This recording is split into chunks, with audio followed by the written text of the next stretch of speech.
let me, the report button. Oh, she can record. So yes. So we're good to go. Gail, you in the saddle? I am here. Okay, very good. All right. Ouch. Yeah, I'm kidding. I'll call the meeting to order. Welcome, everyone. This is the January 6, 2025 meeting of the Citizens Advisory Committee of the Transportation Planning Organization. Welcome, one and all. As is our normal practice, we will go around the room. I'll ask everyone to identify themselves and their appointing authority. And if I may, I'll start. I'm Rick Fernandez, Chair of the Committee, at-large Hispanic. Dana? Dana Lazarus, appointed by City Councilwoman Lynn Hurtak. Jim Davison, appointed by Commissioner Wastel. Happy New Year, everybody, CAC members and TPO staff. My name is Joseph Citro, and I am representing Commissioner Harry Cohen. Matt Sink, I am appointed by Alan Clinton. Melissa Canfield, appointed by Patty Redmond. Michael Carter, appointed by the Planning Commission. Okay, if we'll hold on for a second. I muted it. Did? I did, yep. Okay, Michael, thank you. I'm sorry. I didn't mean to talk over you. Yeah, try that again. Michael Carter, appointed by the Planning Commission. Ed? Ed Majewski, appointed by the Expressway Authority. Chris Gonzalez, member at large, Hispanic representative.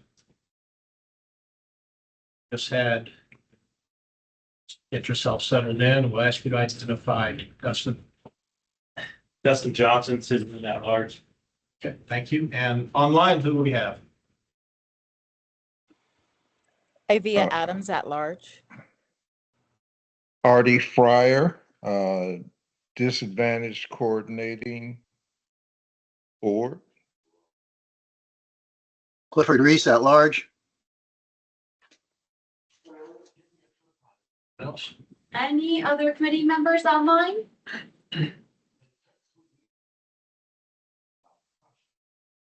No, guess not. And Sarah, did you identify? Sarah Caper, CAC liaison. There you go. Most important in the room. Thank you so much. All right, now that we've all self-identified, Gail, if you would please take the roll and give us a declaration of quorum, if you would. Yes, sir. Rick Fernandez. Here. Stephen Hollenkamp. He's going to try to be virtual. Dana Lazarus. Here. Jim Davison. Here. Carolyn Brown. Joseph Citro. Here.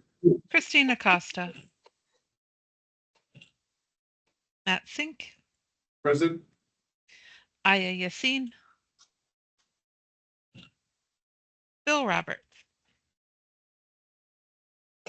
Don Skelton. Ed Majewski. Here. Artie Fryer. Present. Linda Eubanks. Melissa Canfield. Here. Michael Carter. Here. Chris Vela. Chris Gonzalez. Here. Dustin Johnson. Here. Ivia Adams. Present. Stephen Paul Jones is excused. Carmayata Alexander. Cliff Reese. Virtual. Stephanie Taylor is also excused. Okay, let's see here. So in person, I have 2, 3.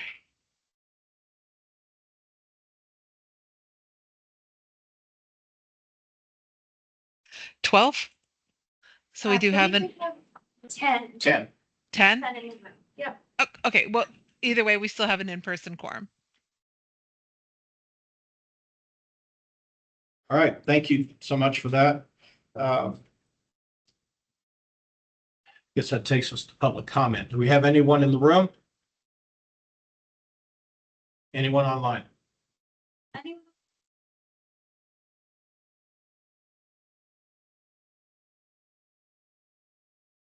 takes us to the chair's report, very briefly. And again, Sarah, I thank you for preparing this summary for me, which I will pretty much read verbatim. Historically, what we've done, for those of you who are new, is in the chair's report, I try as best I can to pick up on the actions of the TPO board relative to our actions here at the CAC. So if we make a recommendation on a particular item, I like to follow up with you and let you know what the board did with that. So that's what we're about to do right now. And since we did not have a chair's report in December because of the TAC-CAC joint meeting, I will start with the November report and then just blend right into December. November, the CAC recommended the TPO board approve the amended list of priority projects. The TPO approved as well. CAC recommended the TPO board approve TIP amendments for Hart Route Restoration Planning Grant and Hart Emergency Relief Hurricane regarding Hurricane Ian. The TPO also approved. In December, the CAC recommended the letter of comment to the Department of Transportation District 7 and Florida Turnpike Enterprise with edits that we entered in the record during the meeting in December. The TPO board approved the letter without the CAC edits. Dr. Wong is here today in the back of the room. I have asked him to come and present to us, which he will just a few agenda items from now, to explain to us how that particular evolution progressed.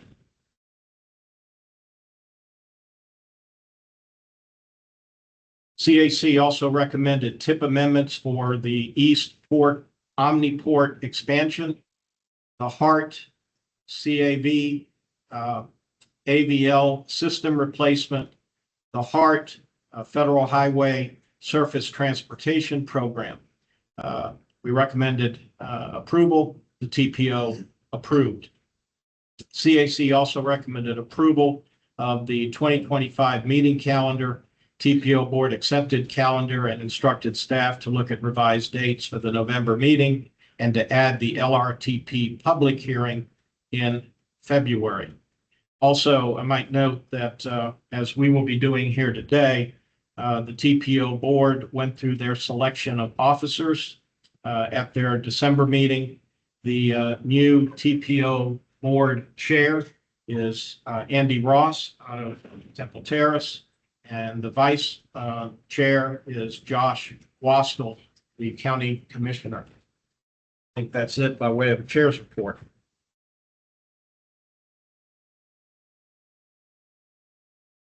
If you would please note for the record, Christine Acosta has joined us in the room. Gail. Copy? Excuse for tardiness. I got it noted down for Gail. Okay. Yes, sir. Thank you. All right. We have an interim quorum, so we can move forward with action items. The first of which is approval of the minutes. That's the minutes for December 4, 2024. That was the CAC TAC joint meeting. Hopefully you've had an opportunity to review the minutes included in your agenda package. Is there a motion to approve the December 4 minutes? I motion to approve. Justin Johnson moves to approve. Is there a second? Second. Second came from Michael Carter. Okay. We have a motion and a second. Is there any discussion on the minutes? See none in the room. Any discussion on the minutes online? See any hands up? Do you? All right. In the absence of any discussion, I'll ask please for votes by acclamation. All in favor of approval of the minutes for December 4, 2024, please indicate by saying aye. Aye. Any opposed? Nay. All right, please note that as unanimous approval of the minutes. Thank you.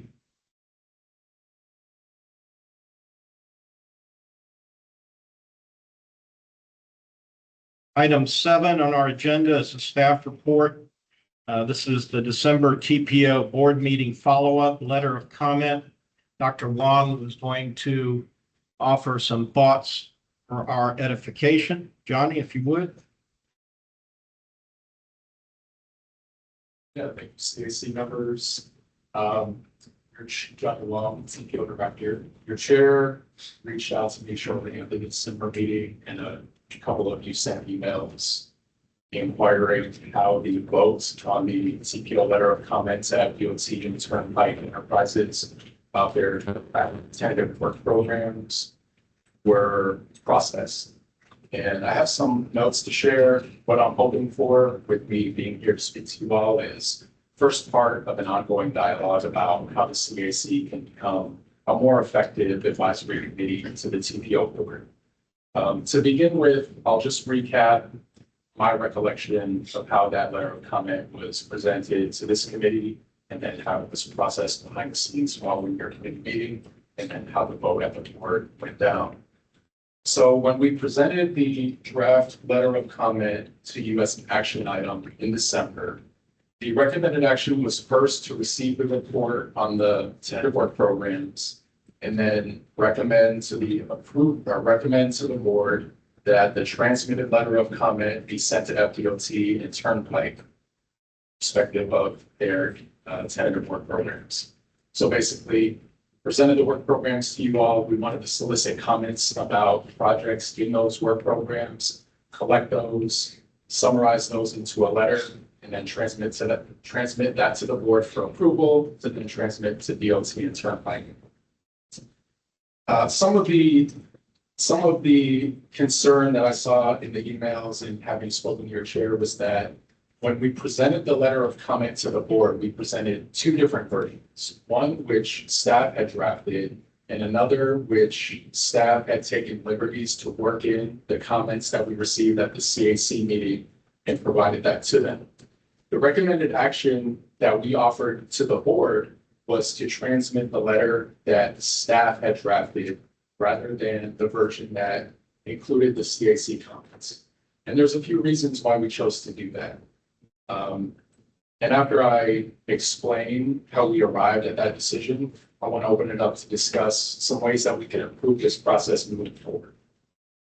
So when we presented the letter of comment, again, we tried to clarify that we were soliciting comments on projects in the tentative work program, not necessarily comments on the process for selection, comments related to project limits, whether they need to be extended or abbreviated.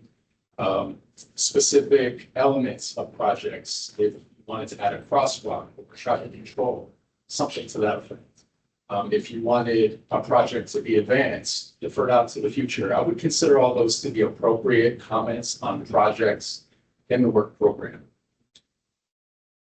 After reviewing the minutes and meeting notes from December, staff had to use our best professional judgment and discretion to figure out which comments you offered. There was a lot of table talk. That discussion went on for quite a while. There were a lot of questions, comments that were phrased as questions, questions that were phrased as comments. But when we boiled it down, we noted that there were two comments kind of related to process.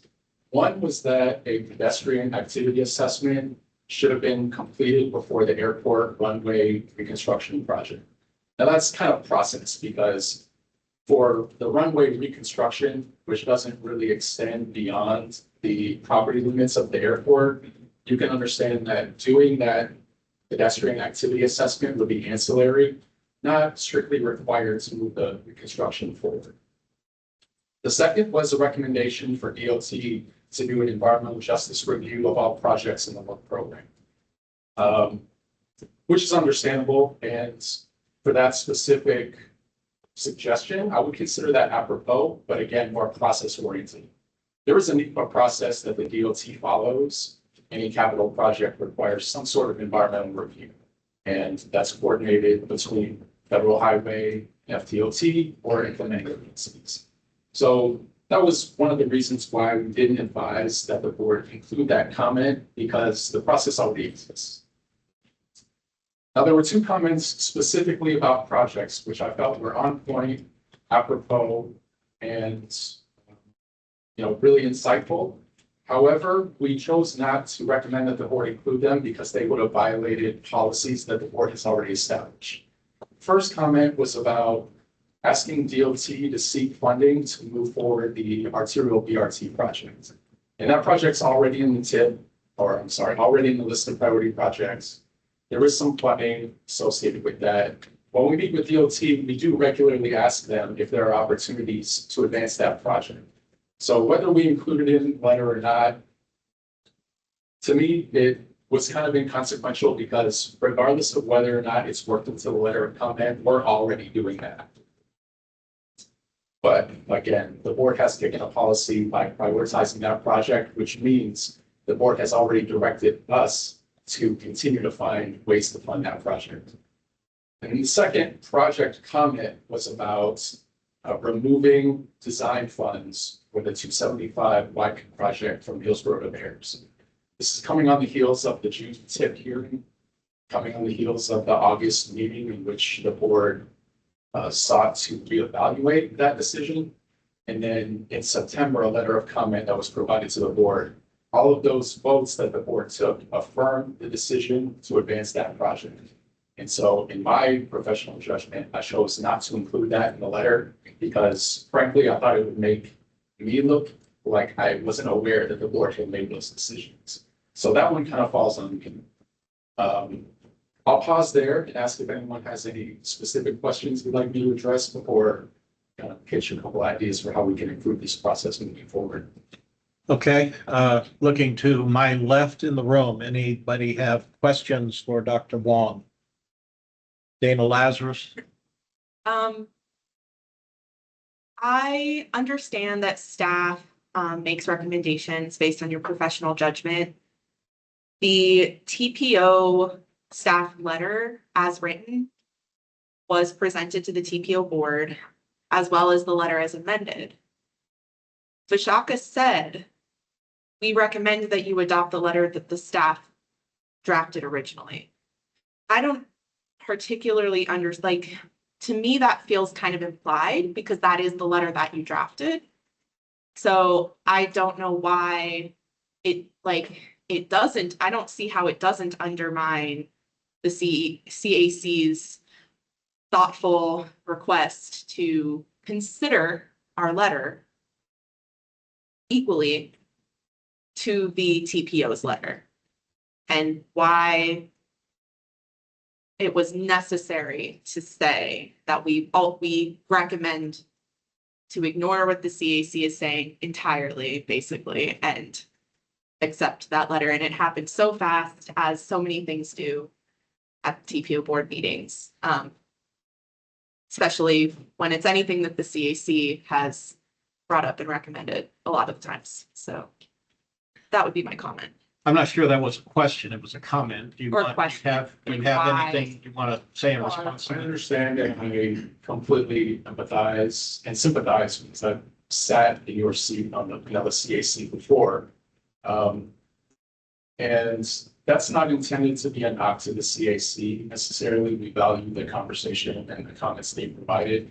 But again, the project specific comments that we received weren't apropos of the board policies that had already been established. And so I couldn't recommend including those in a letter to DOT and FTE because I felt that it would undermine previous decisions. It won't always be the case that we ignore your comments or recommend that we don't include them in a letter. One really good example of how the process has worked very well is 2022, I believe. We provided a letter of comment to DOT about a widening on 301.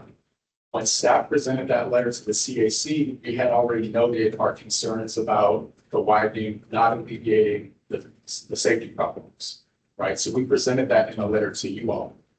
You agreed and said, oh, in addition, we would like you to note that aside from the widening not addressing the safety issues, we want you to consider traffic control devices at intersections, consider roundabouts. We thought that that was on point. That was very apropos of the letter in the project. So we chose to include that and recommended to the board that they approve the letter that staff had written with the addition of CAC comments. So every time we receive the comments from this committee and other committees, we have to kind of synthesize it because remember, we're not only getting comments from you all, it's also from the TAC, LRC. Okay, left side of the room. Other hands? See none? Right side of the room. Okay, let me, Chris, Bella? Thanks for coming out here and talking about this. So my question is, my question is, what would start a NEPA process or, yeah, what would start a NEPA process versus an environmental justice review that is supposed to be part of the LRTP, the TIP, under your direction? The differences are that our LRTP goes through an environmental justice review through a model that's maintained by EPA. So we perform an ETDM review, we pass it through the planning commission board and the river board for them to advise us as to whether or not we believe it'll have any significant environmental impacts. Now I understand that that's not the same as a NEPA process, but we do perform the EJ review. NEPA is kicked off for any capital project, and it can be as simple as a project not extending beyond the right of way, no significant sociocultural impacts are anticipated, so it gets an exclusion and then moves forward right away. Some of the more serious or significant projects like widenings, things that will extend the right of way, they go through a much more elaborate legal process. But environmental justice is kind of inferred or implicit in the process, if you will. And again, I know they're not always the same. We could debate what an environmental justice review actually is, but it's kind of implied in the process, at least in my view. Okay. I think that answers your question. Well, it does to a certain degree. I think the issue was, I think I made a remark that I was concerned about the channel deepening and whether or not it has gone through the appropriate boards. Yeah. Which would have flagged, I'm assuming, an environmental justice review. But that information wasn't provided, like when discussed about it. So naturally, that's why I made that motion personally to have the EJ review. So it seemed like this was kind of swept underneath the rug, so to speak, because of lack of information when this committee had to make a critical decision. And then just trying to avoid any type of early over environmental justice issue. It also contains I-275, of course. So there's multiple projects there that are going to hurt public health if they're not regulated properly. So my question is, are any of those projects, have they been vetted entirely through like the EPA of the county, outside of environmental review in the county, now that it's said and done, except that? My recollection of the meeting is that you offered that amended motion and your chair said that you could not make that motion because you weren't able to vote. Right. And I believe that Dana kind of picked up the motion, correct, left that piece off by proxy. Yeah, we can handle that internally just by providing the information, not the project manager, so I wouldn't be the best to answer that question, but I'll say navigable waterways have a very robust environmental process. And whether that's Army Corps of Engineers or the powers delegated to the port or EPC place role, I'm almost certain that there was a very robust environmental review process for that. Okay, and I have one other important question I'd like to ask. Wasto seemed very prepped to say that he wanted the motion for a staff's recommendation immediately.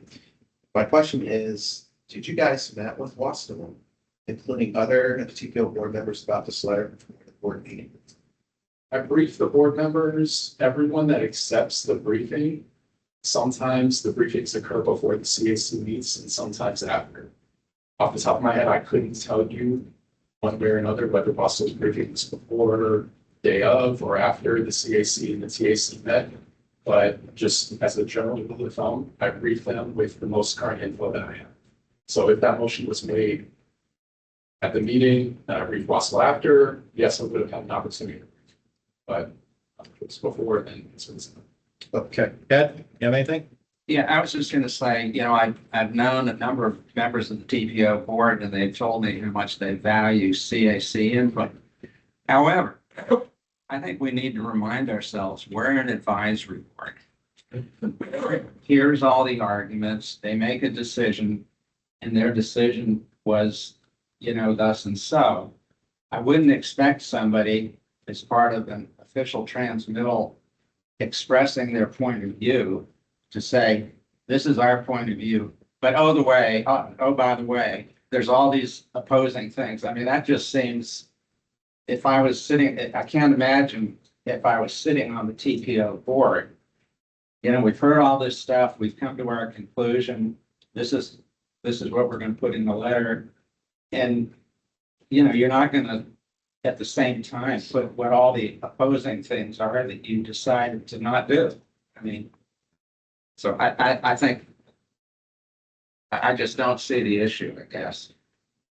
I think one way that staff help this committee out is by establishing much clearer expectations of what we're asking for in the way of inaction, right? So rather than advising you all to approve transmittal of the letter of comment, we could have clearly stated we want comments about projects in the tentative work program.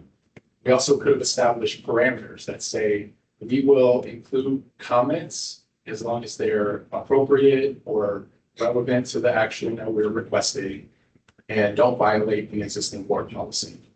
That's something that would be easy for us to take on. That might even change the nature of the conversation that you all are having as a committee. I recall that the motion made was to approve and transmit the letter of comment and capture all of the comments made by the committee.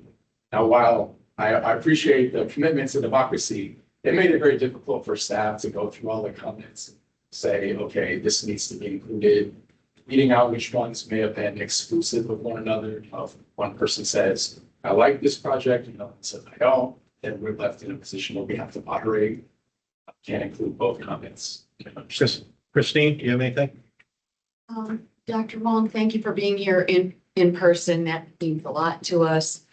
I want to ask you, I understand you've gone to great detail to tell us why the things we had hoped would make it into the letter were not included. I would just say that we spent a lot of time, we spent so much time trying to convey valuable feedback to the board. And your example of the 301 letter where remarks were included makes me wonder if the TPO board and your team are in fact trying to get the BRT advanced and funded. I guess, was there any thought on your part that, well, it doesn't hurt to convey the CAC, because the letter also included the staff's like, thanks again for this, and we appreciate that, a bit of that tone of recap. And so, we wait a long time for these projects to make it through. We advocate as best we can. We spend a lot of time on this letter and others, every chance we get for some of this stuff, like the BRT.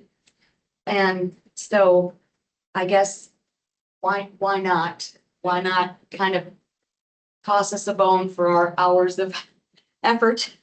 Give us one that you're, did it cross your mind to do that?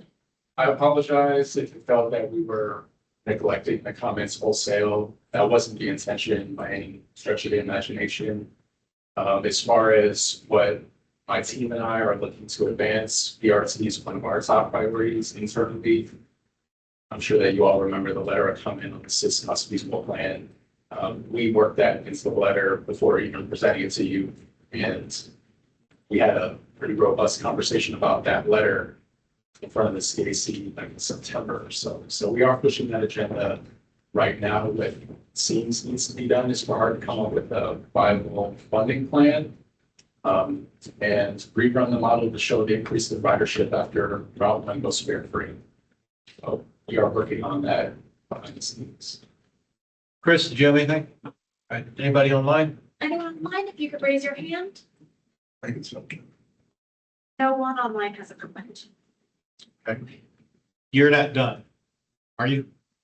You were taking a pause. You'll be here for as long as. Well, no, I mean, you were taking a pause for comments and questions, so which suggests that there's something else you wanted to say. So why don't you No, continue the on? next part of what I wanted to discuss, and it doesn't have to occur today, but I want to have an ongoing dialogue about how we can make the CAC more effective. I want to take seriously the fact that I know a lot of you felt betrayed or neglected, that your comments weren't successfully transmitted to the board. I understand that.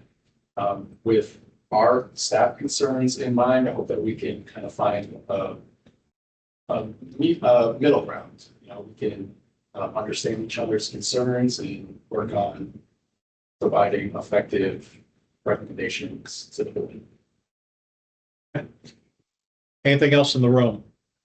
And please be mindful of our time. Questions, not comments, not speeches. Dana?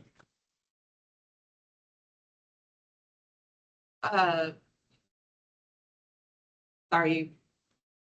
It is a comment, but he's asking for comments on how we can. Make it improve short, the- please. Okay, sorry, my brain like shorted out. I'm always asking what kinds of what kinds of suggestions can we make at the end of a presentation? Because that's like almost never included.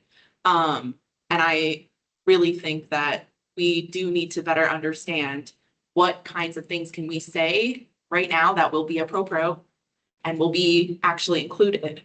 And then my second thing is, and I'd be happy to like help think of how to best do that and transmit that information, even if it's just better like wording the ask at the end, or prepping us before the meeting with an email about these are things you should start thinking about for this agenda item. And then the other thing is, would it be safe? This is a question. Would it be safer to assume and for us to understand if this is true? So is this true that when we are making motions and things like that, we're actually not making them to the TPO board, but making them to the TPO staff? Because that's what I took from your response to my first question on this topic, was the staff considered the things that we said in the motions that we made. And I think that's part where, like, that's where I was frustrated and confused, is I thought that was kind of the TPO's job, is to hear us out and then make their decision there. And sure, they had the letter in front of them, but it just didn't seem like they had a fair opportunity. So yeah, are we just, when we're in here and we're making motions and stuff, are we making motions for TPO staff to consider those things or the TPO board? They're almost part and parcel. I would say, to answer your question directly, you're making recommendations to the TPO board. Of course, they're filtered through staff. So if you were to make a motion that is against a federal rule, we would, as staff, overrule that and not make that recommendation to the board for fear of them making a policy decision that would violate the agency standard. So the attempt to transmit your comments directly and authentically to the board, there may be times where staff needs to intervene to moderate. Okay, Dr. Davison, you haven't had to speak yet. I just wanted to thank you for being here. It does show that there's a concern at the staff's level for what's concerning on this board. And this is a learning experience for us, just as it is for anybody else. And getting to Dana's, is there any method that's like the people that made those comments that weren't included? Did you contact those people by email and just say, we couldn't include this comment because that's the learning experience that are being missed, because it may save us a whole lot of time further down the road and even doing it. I think that's the suggestion that we could take and run with. Given that it was a short time frame for us to prepare the letter and distribute it to the board, no, we didn't reach out to the individual commenters. One other thing that was kind of a unique situation about the December meeting is we didn't have a transcription on the meeting or a video recording of it. So we had to kind of share our individual notes and try to capture everything that everyone said. It made it real challenging, but that tech problem has been addressed.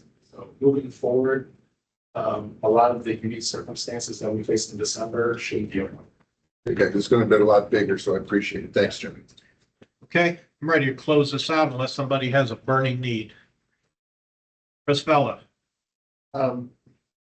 You guys usually get like a heads up like 6 months in advance to submit letters like to the board and to FDOT. Is it possible that we can get letters in advance? So that way we can kind of pre-vet them with you all. I wish that were true. Okay. Unfortunately, we often get them a month or less. I mean, sometimes more, but 6 months in advance, that almost never happens. We're kind of operating on a short time frame. And before we prepare a letter for you all to review, we have to do a thorough internal review as well. So unfortunately, giving that much lead time isn't realistic currently, but we can try to do a better job of getting significant items in front of you in life as much as time to. Yeah, okay. One other quick question I have is, I think we are getting, this is all about citizens input, right?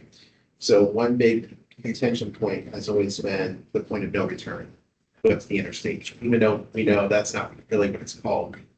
I would say the first step would be to, if you were able to get the lawyer from the NPO, Cameron, to come in and explain the situation in detail, maybe even provide a letter. So then that way, if we are approached by citizens who want to comment about the interstate project, or if the police offers some recommendations that are more in line with the staff, because right now, I think there's a couple of things out there we just kind of went bonkers with, even though I've been looking at it for 10 years. It may have been before you were appointed to this committee, but we did have Cameron come in and speak about that issue as well as a number of other questions. I think to make best usage of Cameron's time, if any of you have any burning questions related to the laws or the process, to maybe jot those down or pass them to Sarah. And once we get a small group of them or a number of comments, then we can kind of come back. I would also note, just piggybacking on that, Ed, I will recognize you in a moment. If the LRTP public hearing was October the 30th, correct? October 30th? Yes. Yeah. And during that hearing, Councilwoman Hurtek made a very specific inquiry of Secretary Gwynn about the point of no return and the extent to which it did or did not apply to the expansion of Interstate 275 north of I-4 to Hillsborough. And Secretary Gwynn is on the record trying to maneuver his way in a response to that question that went on for about 5 minutes. I think it probably could be found easily enough on video and time-stamped. It would be a good thing for probably everybody in this room to review because the point of no return is going to come back again over and over. And frankly, it's the first time that I've ever heard anybody from the DOT actually address the question. Response wasn't necessarily intelligible, but it was an effort. And I think you might be able to dissect a few sentences and figure out what it meant. Ed? Yeah, just a quick thing. Rick, you generally do an amazing job of reporting to the board at their meeting what our comments were. Were these comments part of your report to the board? Because you're usually really thorough. Yeah. The trying to remember now. The They were, I mean, it wasn't verbatim, the edits in the letter, but I believe the sense of them was conveyed. that TPO board meeting took place within like a couple of days. Then it was pretty fast. Yeah. And I do recall having communicated to the board what our comments were and what our recommendations were. And of course, that takes place at the very beginning of the meeting. A lot goes on, water goes under the bridge by the time that the TPO staff actually gets up and gives their presentation. And who knows who's really paying attention to what I'm saying. But it is what it is. Okay. And so what I do want to say, Johnny, echoing what others have said, thank you for coming. I've already expressed my feelings about what went down at the meeting. I don't need to repeat it. A lot of it was picked up already in this room. I do think it was a learning opportunity, a teachable moment for us. And I think, in future evolutions of the letter of comment, we'll need to be much more careful about how it is we approach it. And for whatever it's worth, I don't know if it always goes down this way or not. I don't think it does. Having that particular issue presented to us at the TAC CAC joint meeting probably wasn't the best timing. I don't know if there's a better way or a better time to do it, but that really wasn't a good time to present. The time constraints were very difficult. And of course, you had two committees in a position to be able to comment, although only one of them had quorum in the room. So maybe we could avoid that next time. That's it. That's all I've got. Thank you. I do appreciate you coming. I know it was an effort to do this and Happy to meet you well too. Thank you for coming. Rain, we do appreciate your service. I'll say one other thing. You have an exceptionally strong liaison. I would love to her to be a valuable resource for you all as you're offering comment. If you have anything you're unsure about process, literally anything, feel free to engage Sarah in the conversations because she can steer you toward a more effective message. Okay, John, thank you. All right, that takes us to our action items. We're now at agenda item 8. And I'm going to ask Sarah and whomever else may be presenting on this particular line item. We're going to break this up into 3 separate action items: the CAC composition, the attendance review and declaration of vacancies, and the election of officers. 3 separate issues. After each presentation, we'll give whatever recommendations or take whatever action is appropriate, then move on. Good with that, Sarah? Okay. Well, CAC composition.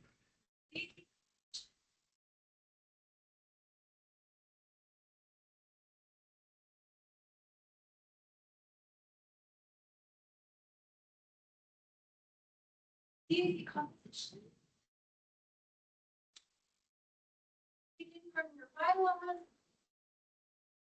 This is an excerpt from your bylaws, and the bylaws were included in your agenda packet. Essentially, the CAC represents a broad spectrum of the citizens in Hillsborough County, and we look at that from a demographic perspective as well as a geographic perspective.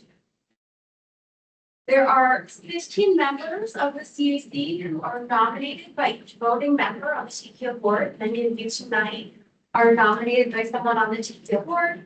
And then there are 20 at-large members who are selected to approve the proportionate representative of the county-wide geographical and demographic characteristics. So many of you are also at-large members, and when we have at-large members, we look to balance how are we doing compared to the county and what the county looks like. So I'll walk you through just where we are as of December. I will say, since putting this together, we had 1 committee member resign, so the numbers have slightly shifted, but it's a little bit of always in flux. But generally, we are a little underrepresented in females compared to the county average. When it comes to age, we are generally underrepresented with younger people in the county and overrepresented with some of the older groups. And you can see here, for example, 45 to 54 is overrepresented on the CAC compared to the county as a whole. One of the things we do as we get applications in for the CAC for those at-large positions is we take some of these things in mind to see can we help meet some of these different representation challenges. Race and ethnicity. So this is not an exact comparison with the census because the census has things, for example, like 2 or more races, which we don't have when we collect your information. And all of this information comes from the applications of CAC members when you submit it. So it's all based on what you tell us about yourselves. And we can see that there are 2 particular groups that are really underrepresented right now on the CAC. That is someone who is Asian and people who are Hispanic or Latino are underrepresented right now on the CAC compared to the county. And then geographically, I know this is a little hard to see, but this is a map of the county that is divided into 33 different zones. And what we look for is they're based on generally where the population is, so the zones are fairly equivalent to each other. So we looked to see, do we have a person in each zone, or when someone submits an application, are they in a zone that maybe doesn't have someone represented? On here, you can also see the circles are females, the squares are males, and then the colors, there's a blue color that is female, a lighter blue, that's almost like a highlight, is Hispanic. The orangey color is white. The green color is Native American. The purple is Sicilian. So this kind of shows all of that information, or much of it, kind of overlaid together. And the request of you this evening is to see if you have any recommendations for how we can further reach out to different communities or different groups that continue to try to balance the representation on the CAC to match the county population. I'll stop there.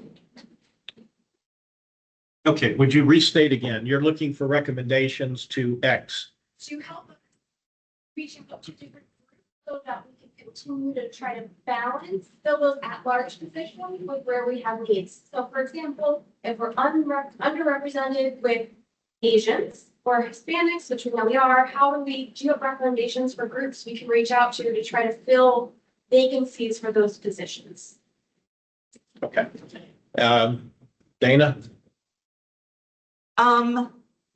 If I was on the TPO, I would make a concerted campaign for getting more representation on the CAC and various boards that is more diverse. And that would include a really cute flyer.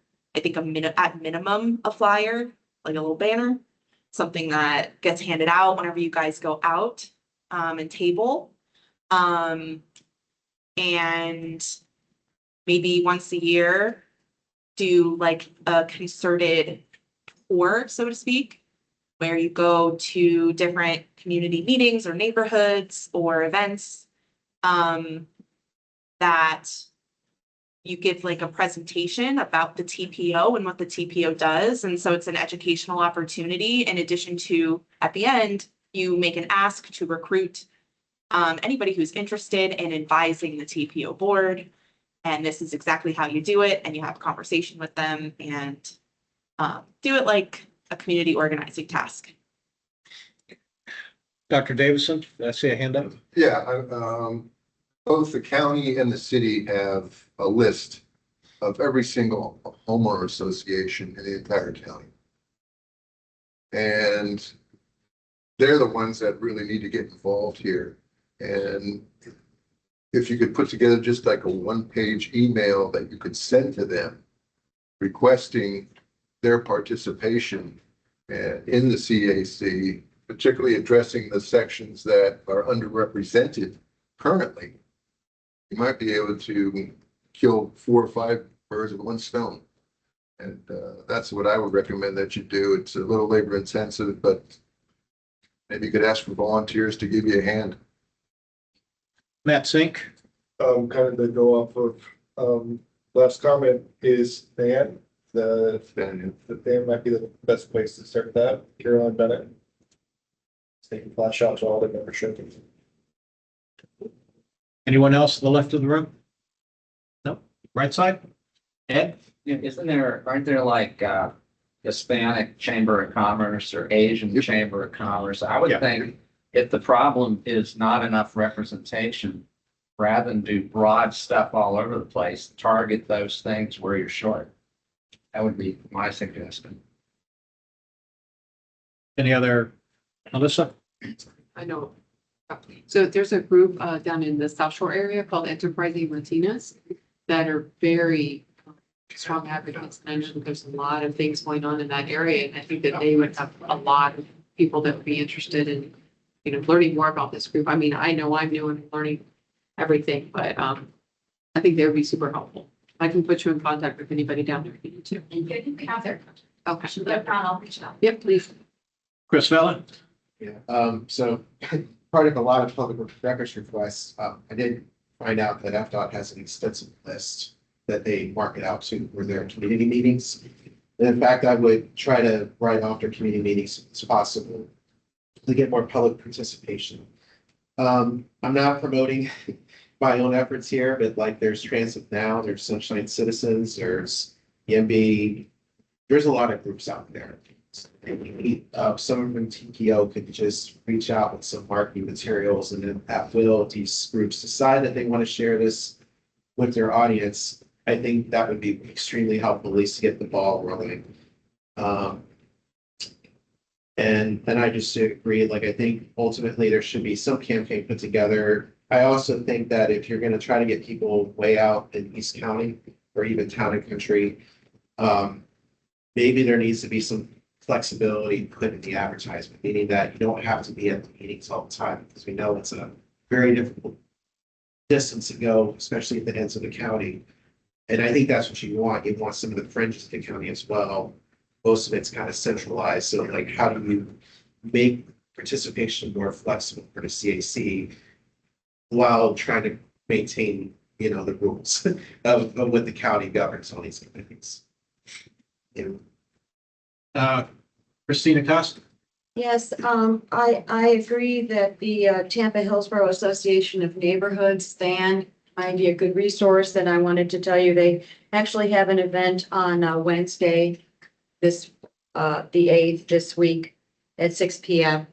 I can send you those details and share with this entire committee if you want to know more. Some of the details that would be great. I think this is a heavy lift for people who are transportation stressed, you know, to come downtown on a weeknight. So I think the TPO should consider stipends if needed for people to have ride share transportation. Anybody else in the right of the room? Chris, anything? Anything online? Avia? I was wondering if we could cross-connect with the existing mayor councils. There's like an Asian mayor council. There's also a Latin and Hispanic council, as well as in the Tampa Bay area, which even though I don't present as Asian, I'm actually part Asian, but there's a National Asian Association of Professionals.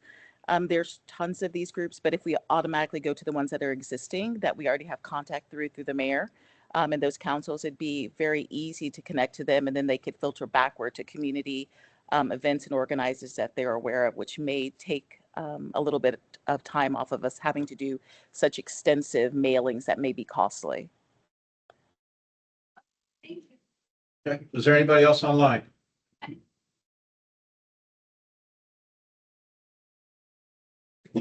Okay. Does that squeeze the sponge enough for you at this point? For that? Okay, so now we move on to the next item, which is the attendance review and declaration of vacancy. We do, but this again. Yeah, if somebody fails to attend 3 consecutive meetings, they might be considered to have their attendance rescinded.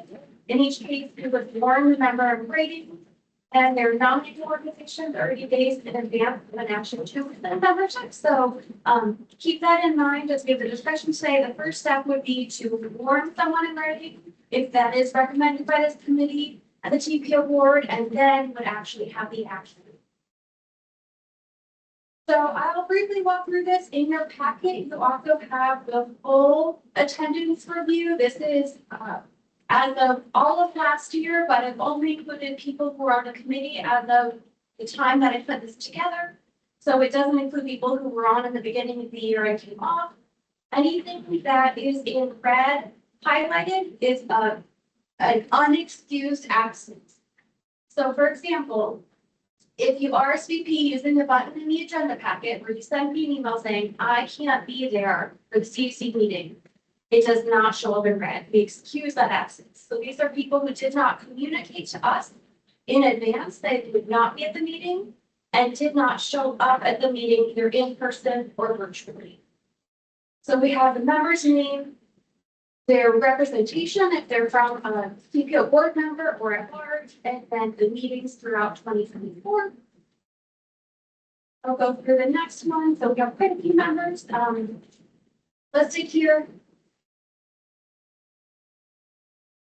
And then the more of our membership, I'll pause on this slide to say Raymond Budd, who is about fourth up from the bottom on this, has resigned from the committee between me putting this together and today. So that position will be vacant as an at-large. And I will pause there. I will also add, we do try to work with members who have had multiple absences or with their appointing authorities.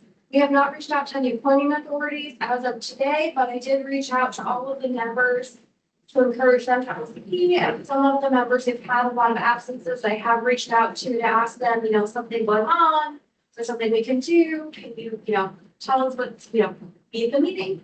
But I have not heard back from most of them. Okay. Well, let me ask a question, or at least my interpretation, having read through. And first, a question on the legend. You've got Ys, you have Es, and you have Ws. Maybe I missed it somewhere. What's a W? Web, someone who is online. Oh, that's virtual. Okay, all right. But being virtual is the same as being here, essentially. Yeah, okay.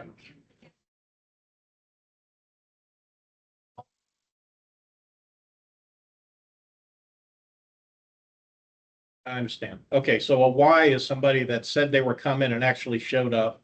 Yes. A W is somebody said they were coming virtually and they showed up virtually. All right, gotcha. Thank you. They might have been there and I just missed what that meant. All right. Now, if I understand, we really don't have authority to do anything here. We can't kick anybody off. We can't, we're not authorized to vote, even to recommend to have anybody removed, are we?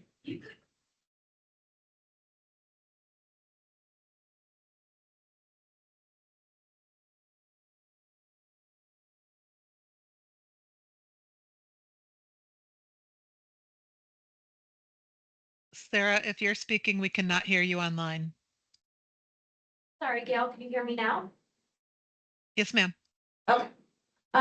So if this committee recommends the TPO board to rescind membership, we would put that on the TPO board agenda.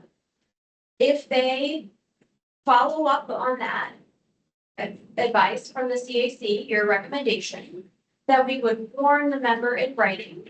And if it was somebody with a nominating organization, we would warn their TPO board member or organization. And then see what the response is, and then they would have 30 days to respond. Okay. Left side of the room. Anybody have any questions or comments for Sarah? Jim Davison. So are you going to recommend to the board what's on the projector there? That is up to this committee if you would like. A lot of the time committees have said in the past, just to continue to work with someone and not take it to the TPO board and do that official action, but to kind of offline try to work this out.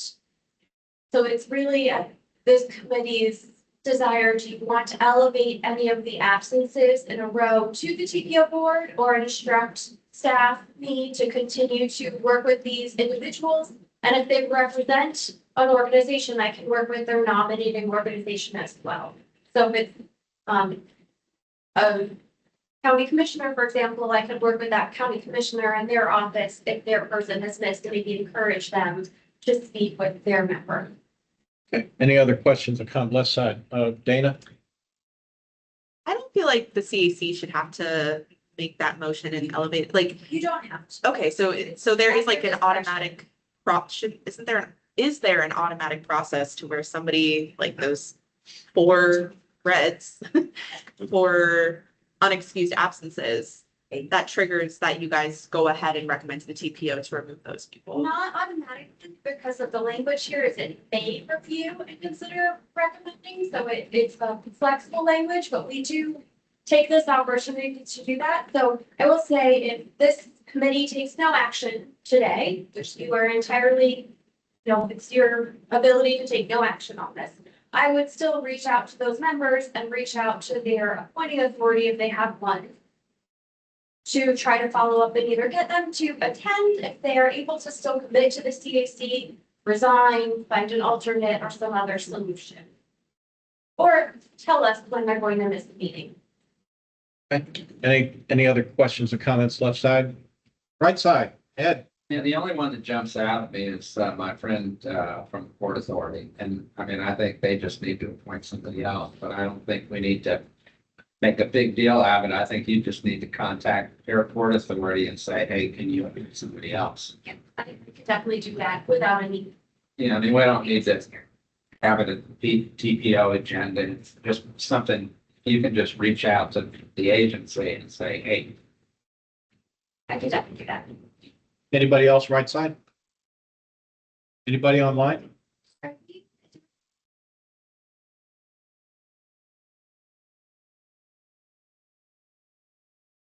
Avia, can you hear us? Yes, I'm not raising my hand. I think it's just stuck. Okay. I just unstuck it.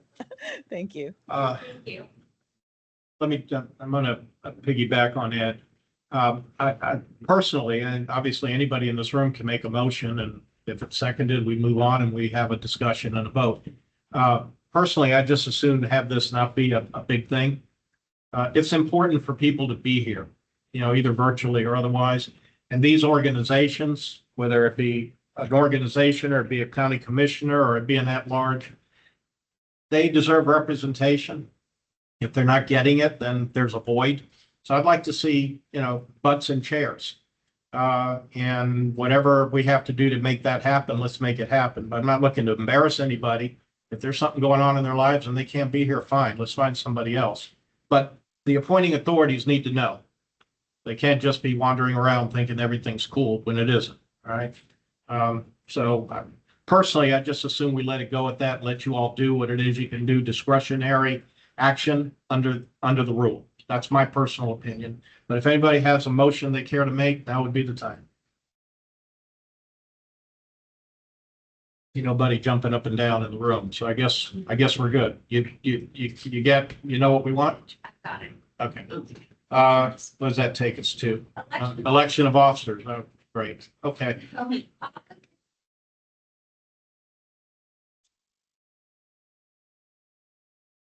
The chair. So vice chair and the officer at large. So right now, Rick is the chair, Stephen Hollenkamp is the vice chair, and Dana is at large. I did speak with Stephen. He's not here today, and Stephen did express an interest in remaining as an officer on this commission. He's out of town, I believe. The way the nomination and election of officers happens is a little different from some of our everyday kinds of actions. I'll just describe that for a second. Anyone can nominate an officer, so it could be chair, vice chair, officer at large. You could do a slate, or you could do each position individually. Often it happens individually. You do the chair, then the vice chair, then the officer at large. You do not need a second. Once we receive all the nominations, so for example, chair. Somebody nominates me as chair, and I'll take on Connor as the vice chair, or as the chair as well. So, and then the nominations are over, it's me and it's Connor. We vote individually until one member gets the majority of votes. So in my example, we would call for votes on me as chair. Let's say nobody wants me as chair, I get no votes. We go to Connor, let's say Connor gets all the votes. Connor's the new chair. And then you would do the same thing with vice chair and officer at large. Any questions about the nomination process? Okay, questions? A current CEC member can be any of the officer positions. They do not have to be here. They certainly could be here. But in order to vote on this, you have to be here in person. So only the people sitting at the table are able to nominate and vote on the office. And we can self-nominate. You can self-nominate, yes.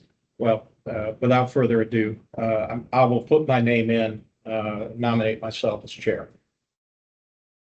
When would be the appropriate time to nominate a slate? You could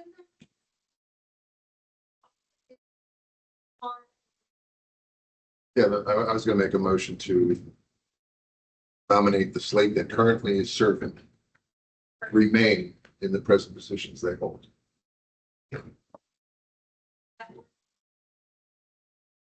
Anyone else for the chair nomination personally?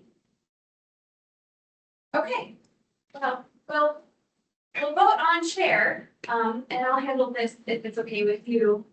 Yes, please. I shouldn't have the gavel for this. Absolutely. Continue as chair. Sarah, we're having a hard time hearing you. Sorry, I have to stand right in front of the microphone. Good to know. Anyone who is in the room who would like to vote for Rick to remain as chair, please say aye. Aye. Any nays? Okay, we'll continue, if it's okay, with the rest of the slate, which is Stephen as vice chair and Dana to continue as officer at large. Everyone in the room, if you agree, please say aye. Aye. If you disagree, please say nay. Okay, thank you and congratulations to our officers. Thank you all. And thank you for your service to this committee. You guys do a good job. Thank you. Thanks.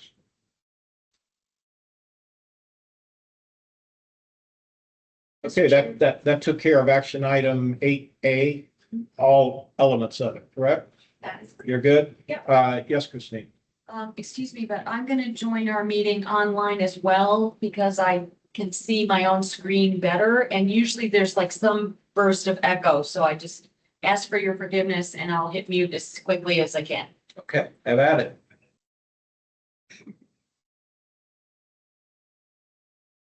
Are you there? You muted? I'm trying to. I think I am now. Thank you. Okay, that takes us to action item 8 Bravo, our 2025 safety performance targets. This is when Connor gets to tell us how many people we hurt or kill as a target every year. One of my favorite items on every year. All right, you've got a tough job. Have at it. Thank you. Connor Travis McDonald, AI for TPO staff. Happy New Year. I'm here to present the 2025 safety performance targets. A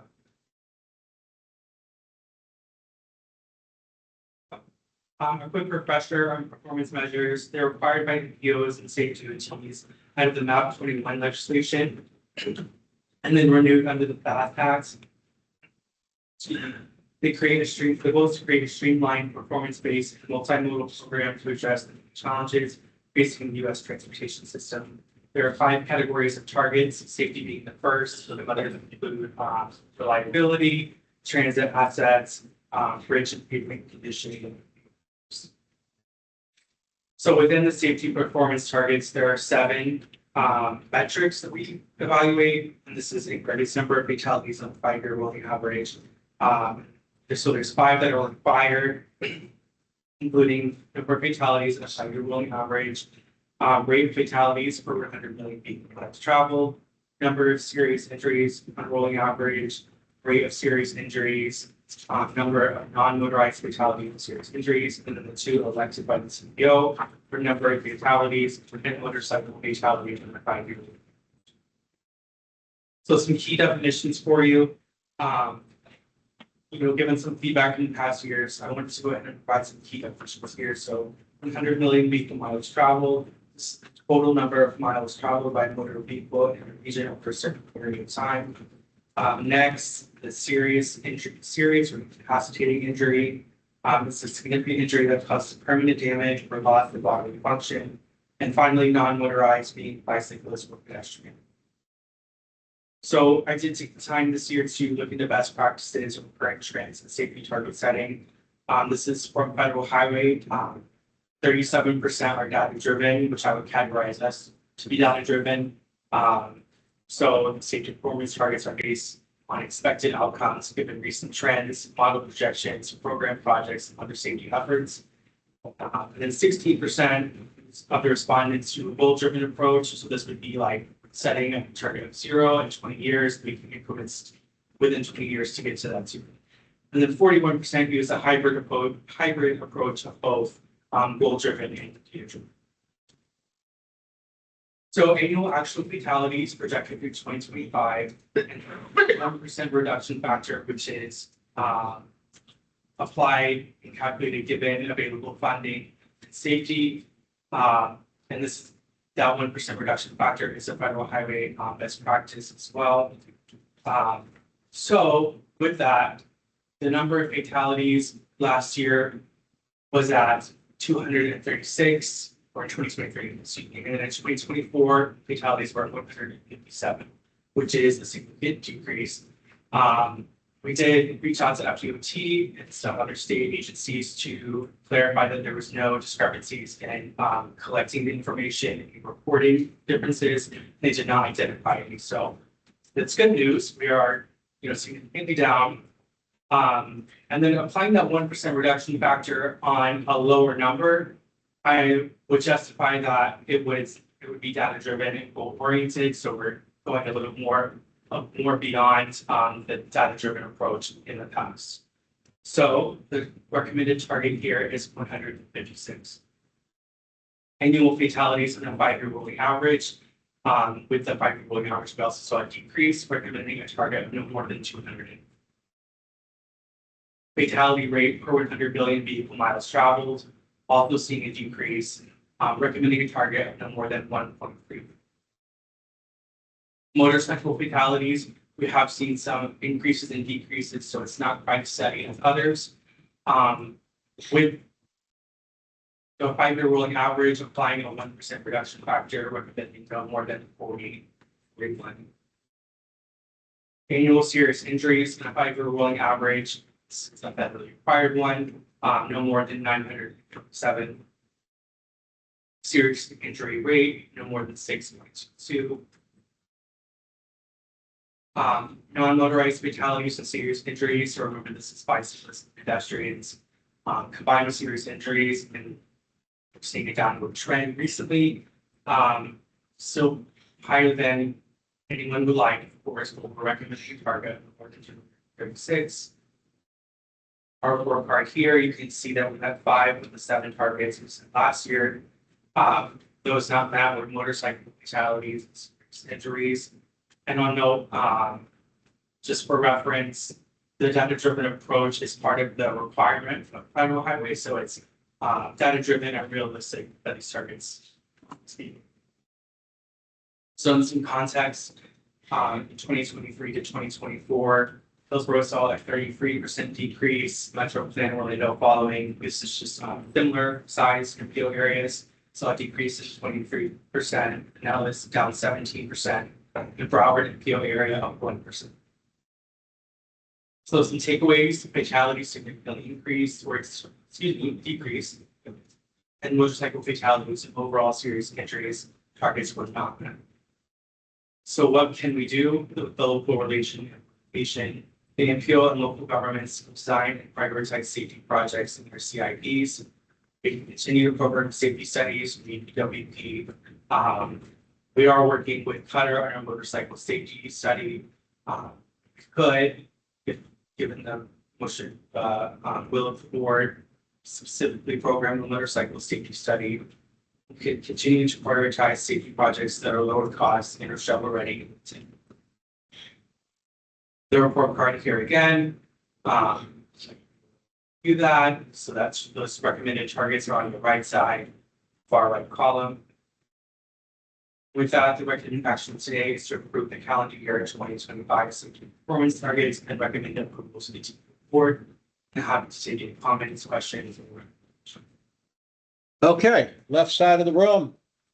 Dana. Good job, Connor. Such a hard thing to study and present. I hate it. It makes me really upset every year. The decrease in fatalities is fascinating, and I was wondering, will there be a study on why that happened so that we can continue whatever the thing was that caused that? So my thought is I have seen an increase in bicycle safety infrastructure and protected two-way bike lanes. And other things like wider sidewalks and things like that. So maybe a comparison of certain kinds of infrastructure over the year to past years and see if they correlate. Yeah, absolutely. So, that's the number one question, right? Is why did it decrease so much and what can we do to implement that everywhere? All of these, right? To get to a very, very low number, 0. So Bob Campbell, this morning in TAC, I believe his agency is not done. He's with Hillsborough County. Yeah, thank you so much. He said that they would be evaluating a before and after on implementation. So I think they'll probably be unincorporated, but that's an opportunity there.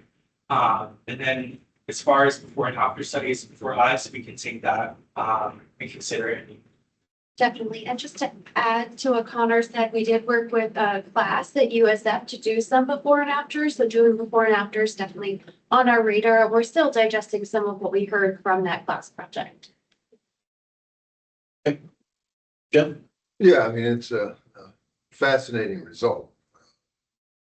Just so the boards or the committee's aware, you're currently at your 2050 target. So, yeah, I mean, that's what the target was for safety decrease over the next 25 years. You're already there. So you want to find out, we have to know why it dropped, because you're talking about billions of dollars that you're going to be putting in the areas that may be used somewhere else, may have to be put someplace else over the next 25 years. So this is a big deal. And it just wasn't our county, it was other counties. So maybe they could pull together the counties, what's working in your county, what's working in our county. You look at this issue, we'll look at that issue. So there's inter-county things that can be done to best manage the money. And so this is a big deal. So I just wanted to imply that we can't just stop here. Right. We have to really, and the board should be made aware that we're really concerned and we really want to know why this happened. For the best, for the good. Absolutely. Saving lives. Mr. Citro? Yes, and thank you for your report. But I'd like to know a little bit more of how these fatalities happen. Hypothetically, do we have a decrease of drunk driving with the automobiles? I, being a motorcycle rider, I try and be as careful as I can, but we all know that we have those motorcyclists that weave in and out of traffic. Did that decrease? No pedestrian or no bicyclist should ever die walking or riding. But sometimes there are people that don't walk or ride their bicycles properly. I would like to know how these fatalities happen. Was it involved drunk driving? Was it involved street racing? Was it involved by somebody who may have been inebriated crossing the street when they shouldn't have, or in a place they shouldn't have? I'd like to know more information than just we had a fatality. Absolutely. I want to know why. I don't mean to be crude, please forgive me, CAC, but every death that happened on Bayshore happened because somebody broke the law. Whether it was impaired through drugs and alcohol, racing. I want to know why these fatalities happen, if you could. Yes, I can include that. Thank you, Mr. Chair. Yes, sir. Matt Sink? Thank you. Connor, thank you for this. I actually have two questions. One's a follow-up to Mr. Citro's, which is when these accidents are reported, are they coded? Like citations issued, or like is there a coding system for each one of these? So the way it happens is that a database Signal 4 collects the actual crash reports. So with the data that's, or the fields that are on the crash reports go directly into this database. Okay. When we download, we can see all those fields. That notes, anything that's involved, that can actually see the crash report itself. Okay. I think it's fascinating that our levels now are lower than they were during COVID when people weren't driving. So I think that's super interesting. My other follow-up question was, is the 38 fatalities for motorcycles included in the 157 or is it separate? It isn't. Okay, got it. Thank you. Absolutely. Melissa, you have anything? Michael? I think perhaps, one thing to consider, and I've been in a couple of really bad accidents. One involving police chase, and I was in the wrong place at the wrong time, and I got to keep on, but I survived. The second one was when a bicyclist hit me and I'm in a small SUV. And I wonder if the vehicles that most people are driving today, the trucks, offer a little bit more protection. We have cameras everywhere, and that may be a deterrent for some people who are driving just recklessly. You know, I haven't seen or heard of a police chase, recent years. If you were to see and I got pictures of my car when the city of Tampa police were chasing teenagers in a van, you say nobody could live out of that accident, but I survived. Okay.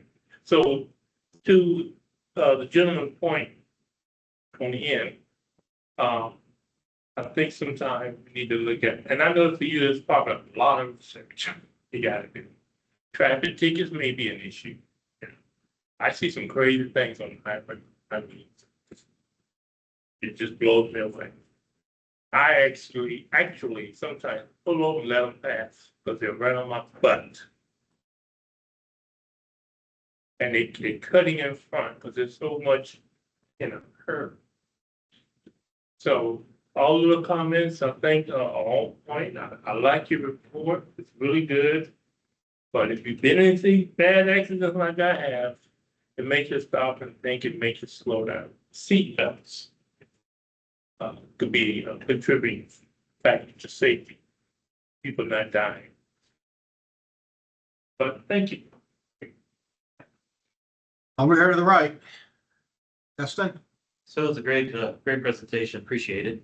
I think adding on one key thing that I think you can include in here that would kind of help to highlight whether how safe our streets are or not is the total number of accidents. I mean, because we've highlighted here just the deaths, fatalities, right? But we don't have the number of accidents. And I think that would truly reflect if the measures that are putting in place are making the roads a lot safer.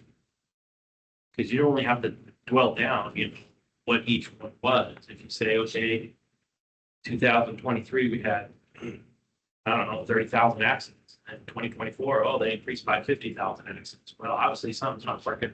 People aren't dying, but we're still getting into accidents. Accidents are still happening, so really are our streets safe? I think that would be a key factor to add in to help, portray that. I can include that. You bring up a good point about it being compared to the overall number of crashes. Because it could possibly be that there are more crashes, but they're not as serious. Because of technology and because of auto technologies and so forth. These are serious, incapacitating, life altering. These are not fender benders. These are serious crashes. Chris, you have your hand up? Yeah. It's kind of upsetting to see that the not motorized is not fully represented. Like in map 21, and I know that he worked with Obama to craft this out. He's a great lover. But he did make a note here, protecting the environment.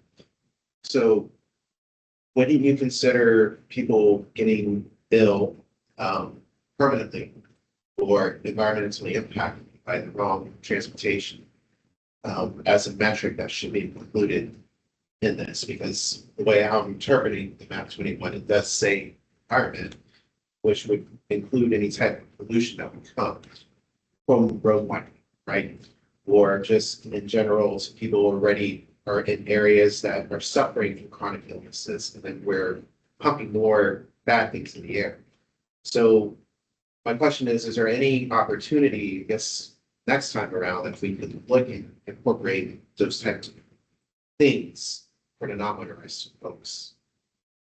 Yes, you bring up an excellent point, and there is a proposed 6th performance measure category, which would be greenhouse gases. It measures, I think some of the metrics are like the number of CO2 emitted from cars, and then would have a simpler process. We would apply a reduction factor or whatever it may be. It's still, I'll be honest, that it's being litigated quite a bit. Because I've seen it start a few years ago, and we still haven't been directed to actually go forward with that. But I'll definitely keep you informed if we are instructed to go that route.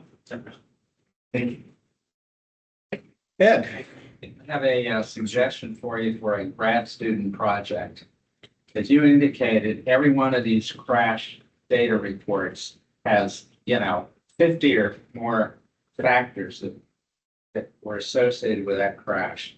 I think it would be interesting for somebody to look at last year or the year before and look at what was the preponderance of those and how does that compare to this year that's so much better? Because that may help to focus on, were there particular measures that explain why this particular contributing factor is so much better. But I think you really need to get down to the contributing factors level to try to figure out what is it that has worked. And I think a good grad student could do that in a year. Christina Costa? Connor, can you please go back to the slide that showed all fatalities and the, I want to make sure I'm understanding that one correctly. Is it the comparison or It was the numbers over the years with the red bar graph on top. oh, is it the rates? Maybe the main actually.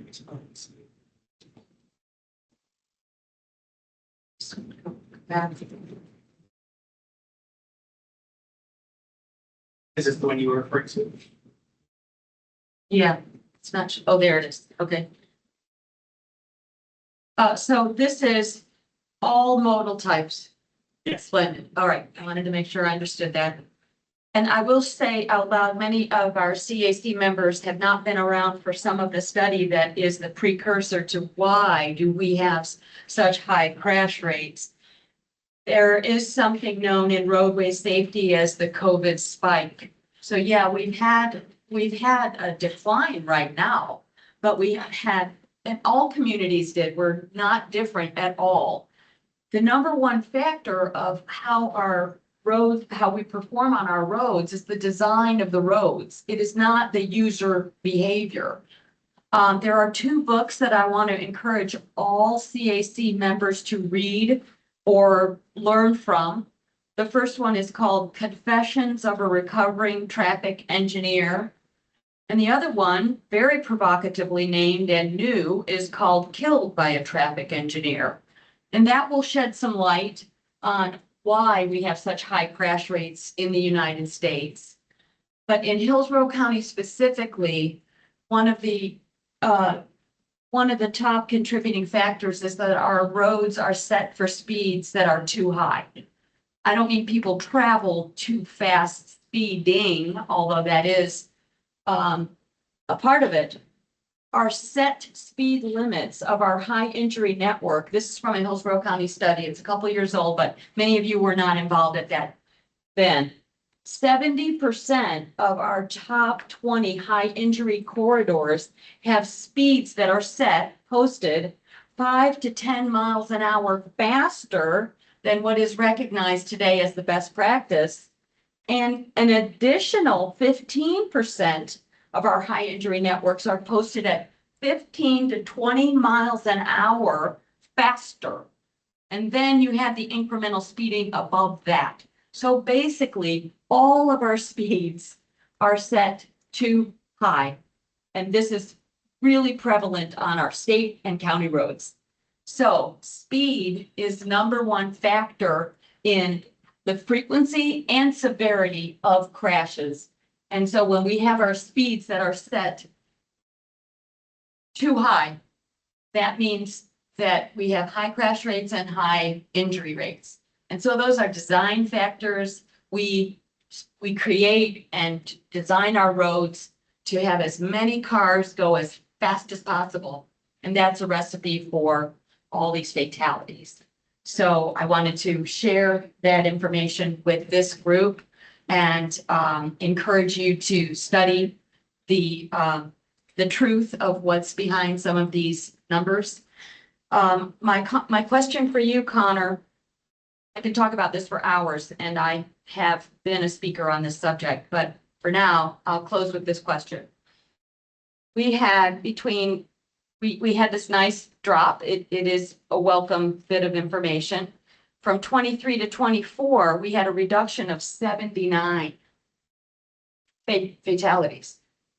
Why then are we looking to have only one fewer for the next year? Is there not a trend? Is there not, are we using data? Are we using goals? Like you said, what the best practices are, but what was our methodology to come up with only one less fatality?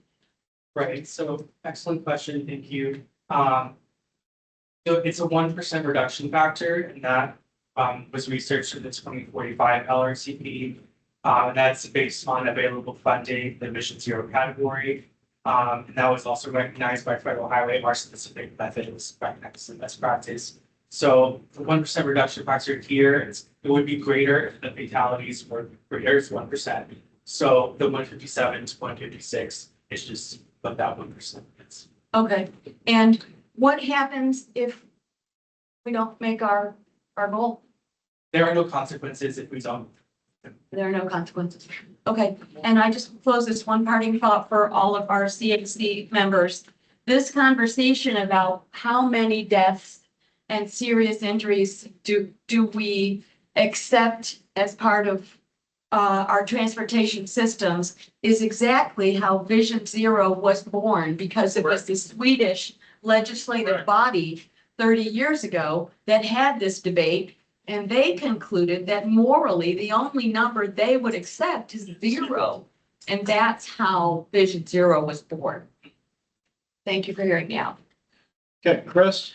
Yes, I don't know if the data is available, but if maybe there could be a way we could look at, like, to take the map of the county and plot every single fatality.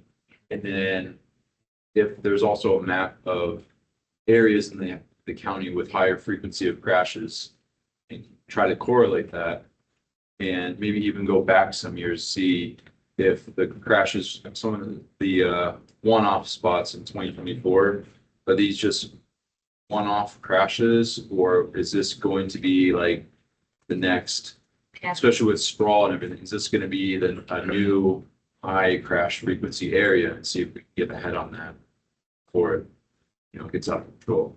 Absolutely, we can do a geographic analysis.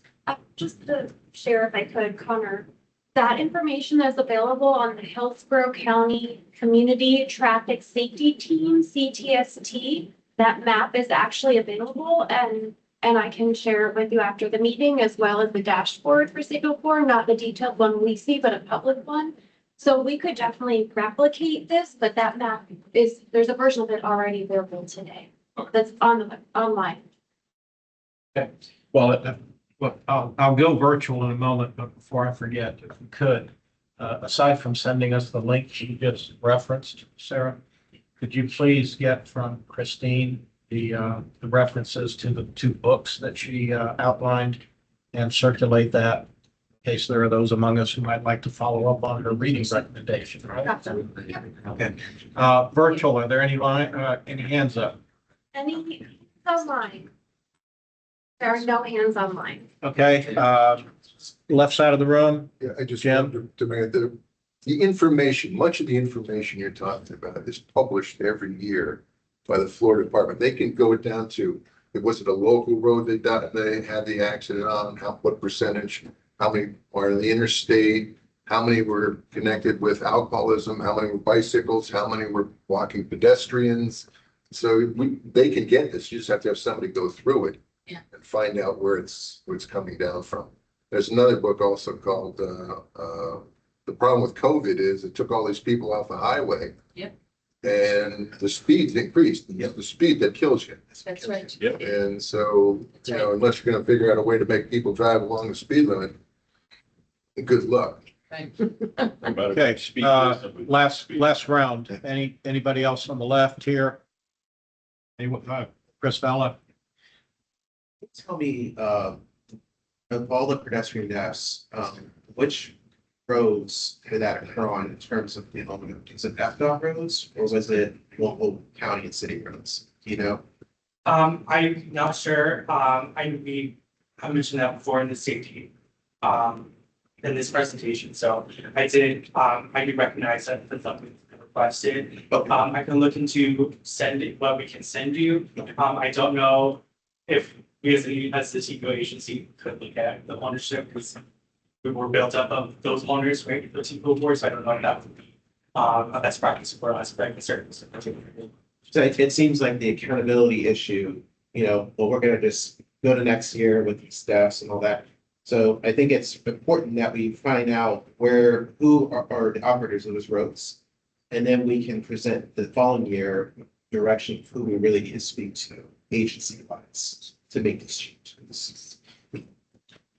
Okay, please note, we're a good 30 minutes beyond where we should be at this point, or behind where we should be at this point on the agenda. So I'm still trying to get us out of here at 8. So please act on your future comments. Michael, did I see your hand up again? Okay, thank you, Doc. Okay. Anybody else online? Okay, we thank you. You went to the ask slide. Recommended action, approve the calendar year 2025 safety performance targets and recommend approval to the TPO board. Is there an enabling motion? So moved. Dr. Davison makes the motion. Is there a second? I'll second. Dustin, I'm sorry, Dustin. That's right. Johnson offers a second. Is there any further comment on this issue? Anything online? Fine. Okay, if I might, by acclamation, all in favor of the motion, please signify by saying aye. Aye. Any opposed? Nay. Right, Abstaining. I'm sorry? I'm abstaining. Chris Mel is abstaining. Okay. That's it. Thank you. The motion passed, sorry, for the record. With one abstention. I don't think You can abstain. I'm not able to abstain. Conflict on the record. I just don't, I just can't project morality like for the next year. Like, I just don't agree with it. Then I'm sorry, you were Yeah, I voting would just be a nay. nay then. I guess, I mean, I recognize that it's important to have data. I just don't like how that data is being harvested and projected. So. Okay, so we had one nay vote on that, Gail. Yes, sir. I've got that recorded. Thank you. All right, Thanks. we're now at status reports. Part Transit Development Plan 2025 to 2034 Annual Progress Report.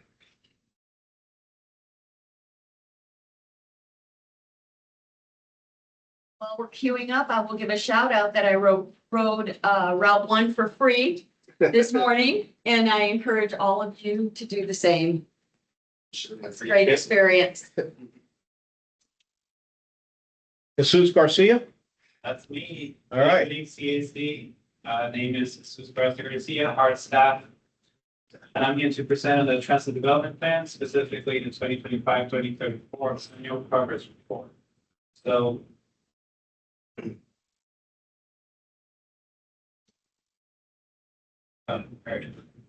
so what in the world is a transit development plan? The TDP is a 10-year financial and operating plan for a transit agency. FDOT requires any transit agency that receives state funds to develop and adopt a TDP.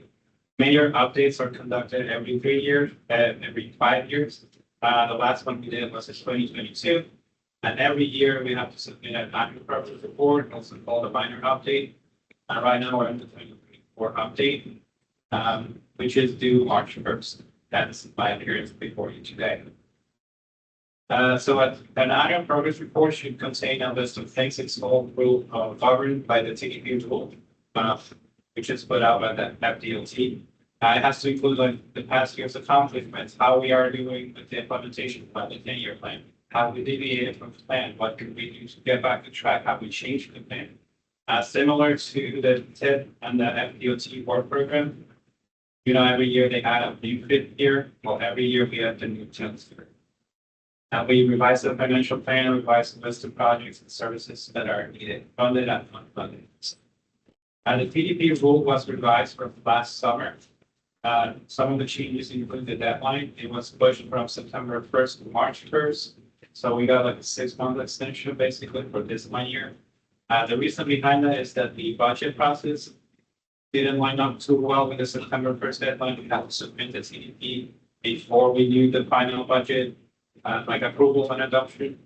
So that's part of the reason behind that. Also, the new rule requires further collaboration with the MPO, which is partly why I'm here today. We have to ensure we're in the same wavelength, same page as the MPO and MPST. And the guidance for the rule is being developed, so there's not the specifics of how this has to be implemented has not come out. So that would be future TDPs. So down to the needs, we have first the funded needs. There is operation and capital. On the operations side, we have service increases. So funded needs, we have maintaining existing service. We have frequency improvements to 4 routes. 3 of those routes are partially funded for this year, and the other route is funded for 2027. Frequency improvement means more buses per hour, which means more buses on the road, which means we need more municipal buses. So purchasing those buses is a capital cost, which is why you see a non-zero value on that column in the statement. Other funded needs, as Christine mentioned, the Route 1 for free power, which also includes the frequency improvement. So Route 1 is every 15 minutes and we take 6 a.m. to 6 p.m. Thanks to the city of Tampa. Who funded a 1-year pilot. The other project on this list is the streetcar circulator, which is an interim extension or interim solution to the streetcar extension. Its funding is pending. The service development grant is sitting with FDOT. There's also some funding with the city of Tampa for this project. On the capital side, for the funded needs, we have some funded and partially funded projects. The biggest one is the heavy maintenance facility. And then we also have replacement vehicles, including buses and paratransit vans. In the bus side, we have diesel buses and replacing CNG. Right now, we're at like 70% CNG, 70% fleet. So we're looking to achieve that 30% to CNG. Other projects include the streetcar rebuild and the cutting. Now, to the unfunded part of the equation, we have again operations and capital. On the operations side, we have unfunded frequency improvements, new routes, local express, on-demand service that are unfunded, BRT corridors on the streetcar extension. On the capital side, we have vehicle replacements on the streetcar extension, which is mostly the City of Tampa project. We have the Tampa BRT, we have transport center improvements, including Marion Transit Center in downtown, new transit centers in Brandon and Riverview, so South County, replacement of non-revenue vehicles, and expansion of our fleet, including bus and paratransit vans. We talk a lot about replacement, so 1-to-1, getting rid of an old one and getting a new one. But we also need expansion. We want to do all these frequency improvements and new routes. So our current fleet is like 130 and change. We need more than 130. Because when we replace, we can stay at 130. We just change over.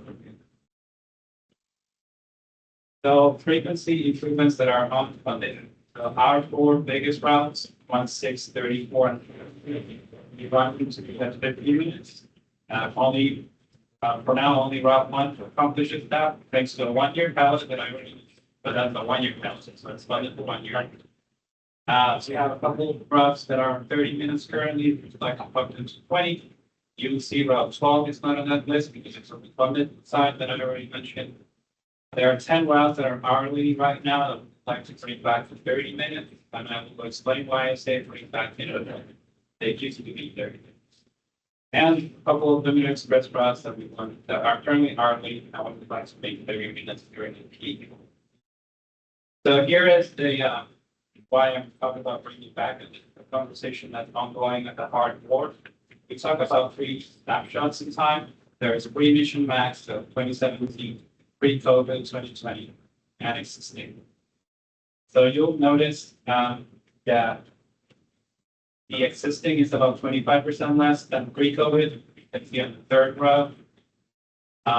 Also, we operate 30 less buses on the road than we did back then. That's not the fleet size, that's just the number of buses in the road at any given time, but each time. Our operating budget is 98 million this year. To get back to pre-COVID, we need a range from 15 to 20. And to get back to pre-emission max, we need a range from 20 to 25 million.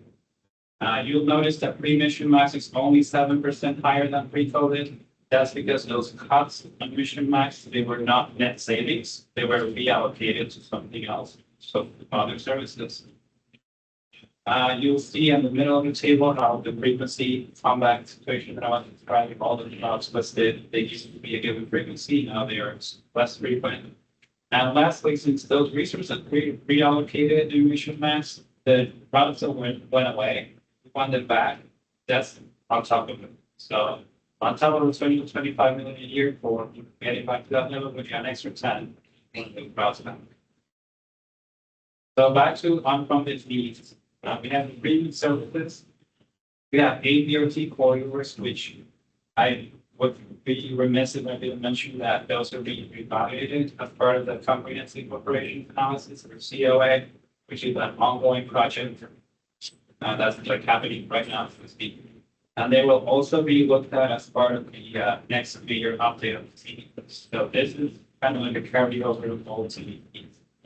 Other projects on this list include the streetcar extension, the streetcar circulator, which is, as I said, the public application is pending, and 2 rehab projects in the city of Tampa rehab application. On the express side, unfunded needs, we have several unfunded express routes. Again, a lot of this is carryover. So reevaluating as well as the way. Mayor PDP update, in particular, you know those 3 routes bolded at the bottom of the table. They are pre-mission max routes, so they use fixes. If this were to be funded, they would come back. Similar on the local services, local routes, so your normal bus, not your express bus. We have 6 routes, 3 of which are pre-mission max routes, so if this were to be funded, it would be. Lastly, on-demand services. We have 6 zones that we would like to look at for on-demand, also known as microtransit, but they're currently unfunded. And as part of the COA, we're looking at this, so this list might change because we're currently looking at that, and it's going to be revisited and refined.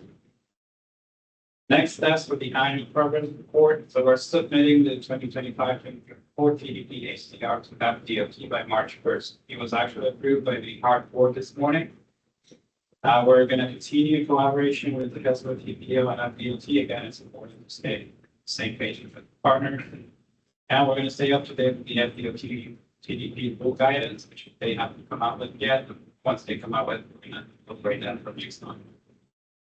And that's it for me. I'm happy to take any questions. Thank you. Thank you, Jesus.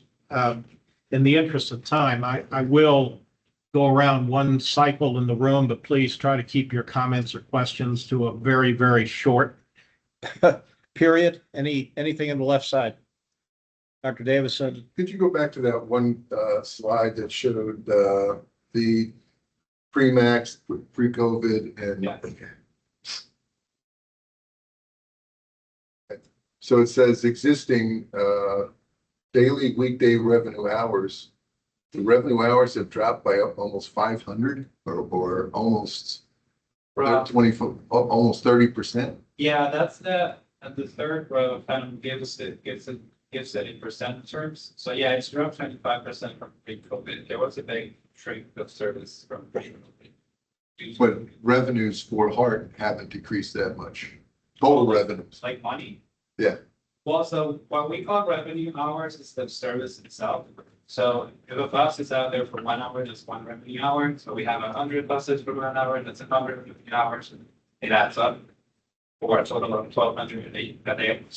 But the total revenue that Hart has received between 2017 and 2025 hasn't decreased.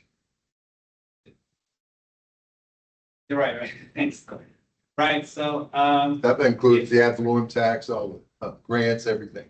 right, I don't know the specifics of the budget. I know there was a budget cut in 2017. That was the mission tax. It was supposed to be a system redesign. It ended up being a budget shortfall. So there was a cut there. From pre-COVID to existing, I think we have a little thing. Okay, moving down the line here, left side, anything? Michael? For years, the city of Plant City does not have service done by their choice. It's a funding issue, I'm just curious. Both. So the city of Plant City is not part of the Heart Charter, so they don't pay to the animal work. But that part we want. We used to have an express service to Plant City, which arguably the benefit of the county, not just the city. Right. But that wasn't part of the founding copy application. Thanks. Okay, right side of the room. Ed?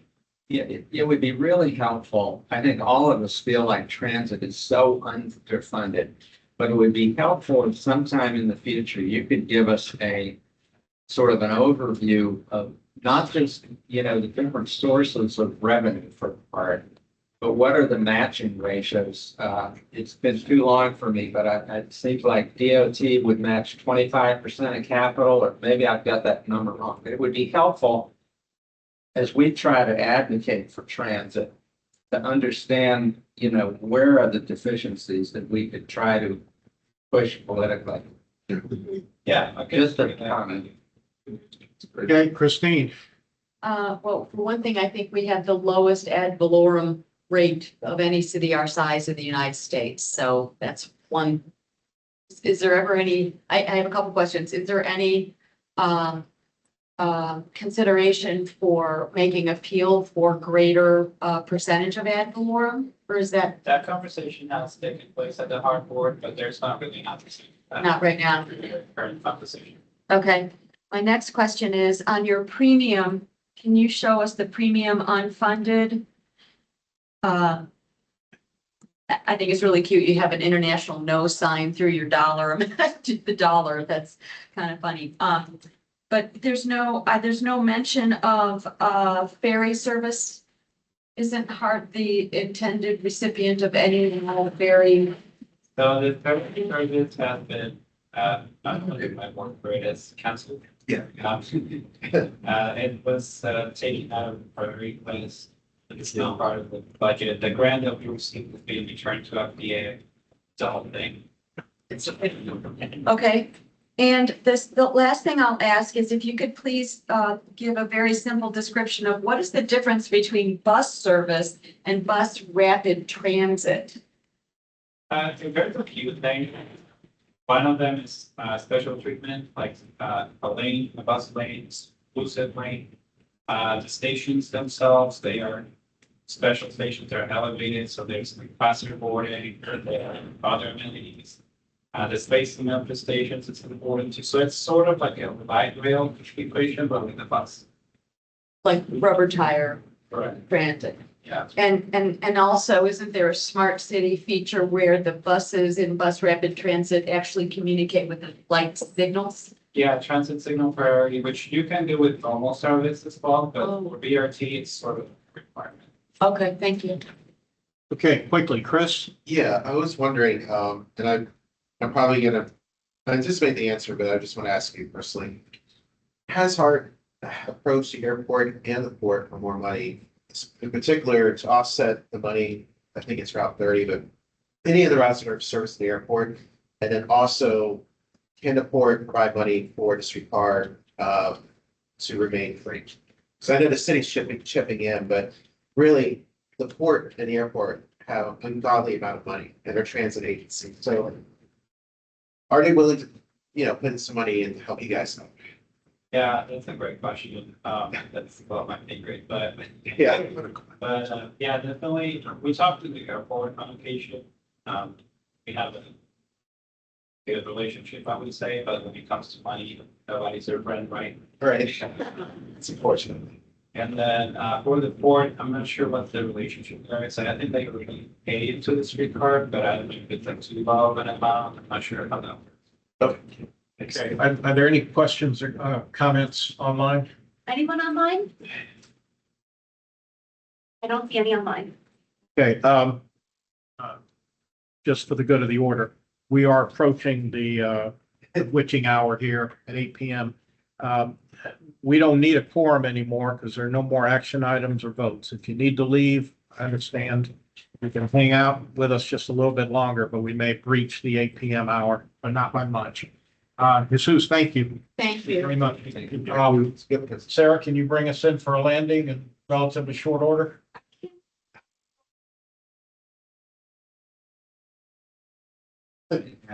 Okay, so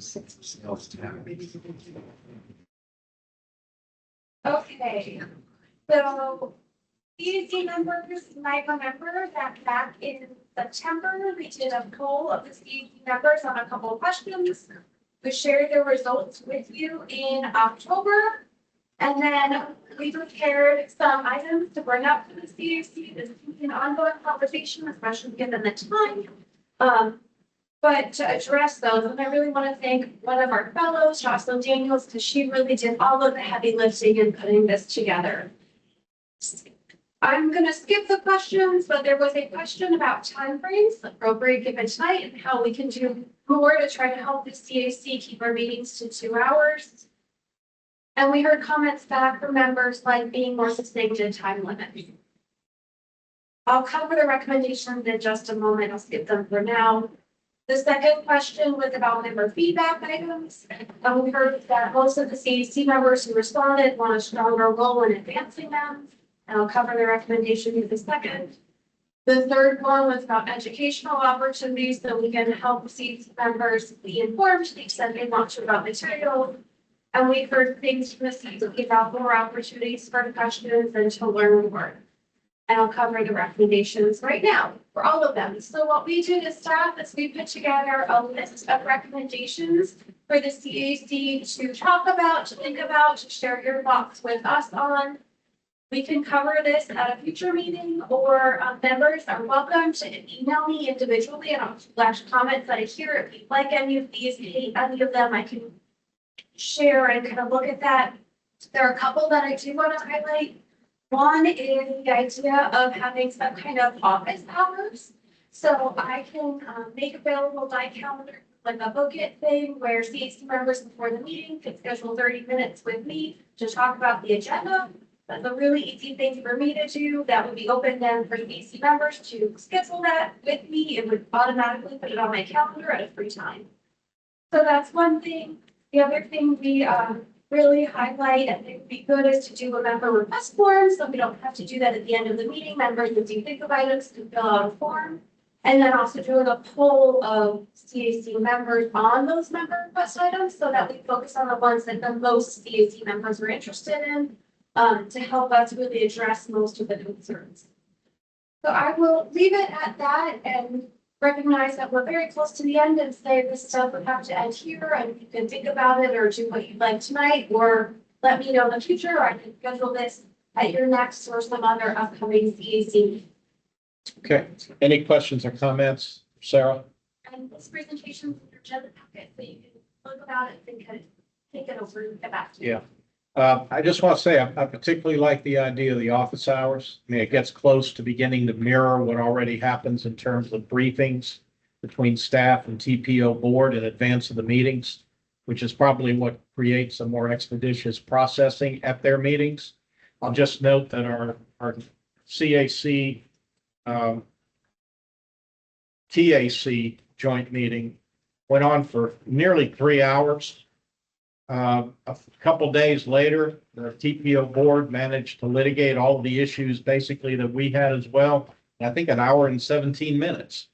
So obviously there's a faster way to get around doing this, at least during the meeting time itself.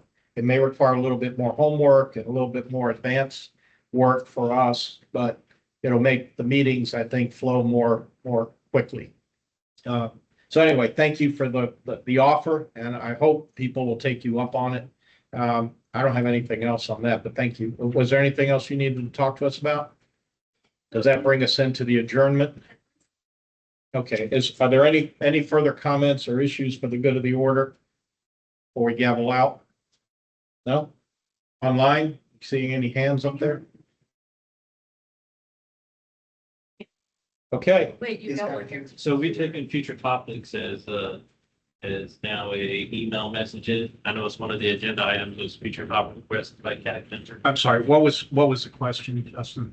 So the future topics requested by CAC members, so you have that via submission through online now, or? Form was suggested just there. Form? Okay. Develop a form in the office. We do that right away, and the polling of items that we can implement that as staff for the next meeting and see how it goes. Well, I just have a future topic that I'd like to see, and I don't know if it's within this committee's realm, but emergency services signaling.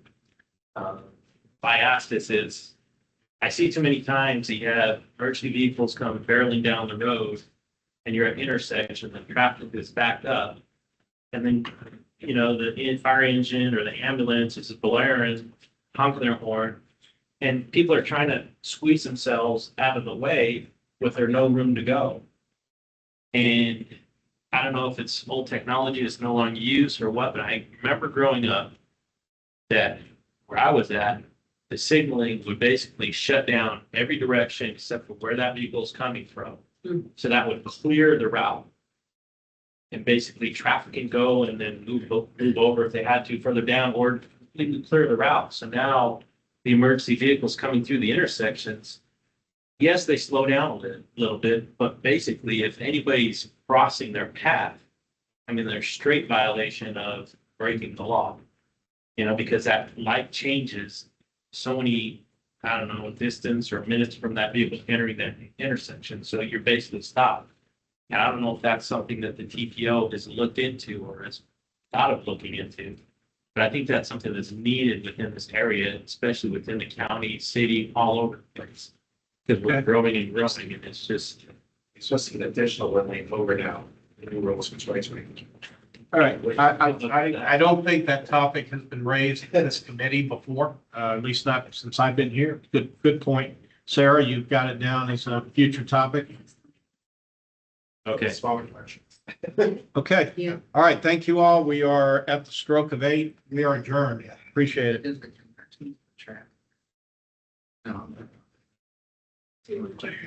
Huh? We're adjourned.